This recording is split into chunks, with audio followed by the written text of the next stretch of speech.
As part of Ukemi practice, we practice a front roll. The front roll can be one of the more difficult techniques to not only practice but also to teach. Very important when we practice Ukemi is we keep the head from touching the floor. The head doesn't want to touch the floor. So how do we teach the front roll? I will start with my feet at a 90-degree angle, and if I'm right-handed, I'm going to have my right foot pointing straight forward to start and my left foot pointing to the side.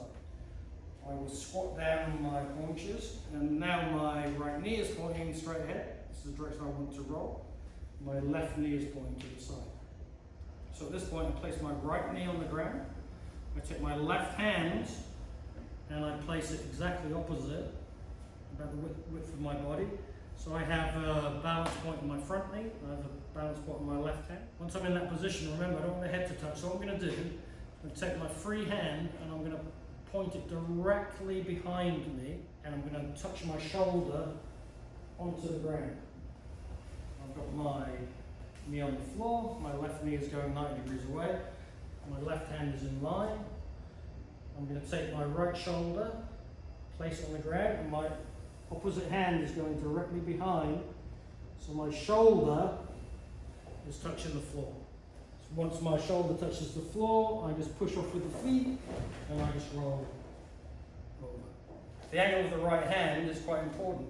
Essentially, whichever angle this hand is pointing at, I will go in the opposite direction. So if I point my hand here towards my left, I think I'm going to go straight, I put my hand down, I end up rolling off to the side.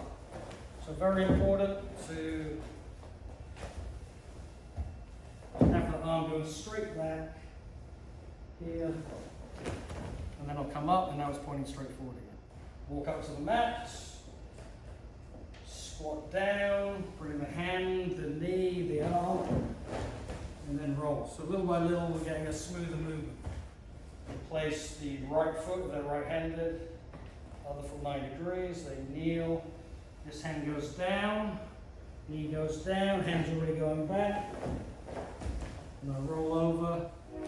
So once we get confident in that, we do the roll from a standing position, and we can either end up laying on the floor or we can stand back up. So a good question to ask your students is, what shape are your wheels on a bicycle? Because imagine if you had square wheels, it would be a very bumpy ride. So when we roll, we try to make our body into a circular shape. So imagine this hand is a circle here, it's coming around, and I just roll over. Once we get confident, we do the roll from standing up. Now, if I imagine my hands, not only imagine, I make my hands into that circle like a bicycle type, here, I basically, I'll walk onto the mat, I will have my wheel, and I just roll around my wheel.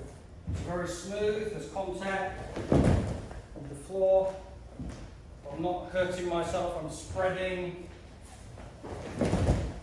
the weight of my body through all the way through my arms. So I practice in two ways. I either practice standing, sometimes we'll practice to laying down, we'll practice Ukemi onto our side. So remember, these techniques are dangerous. Only practice and learn these techniques under a qualified instructor.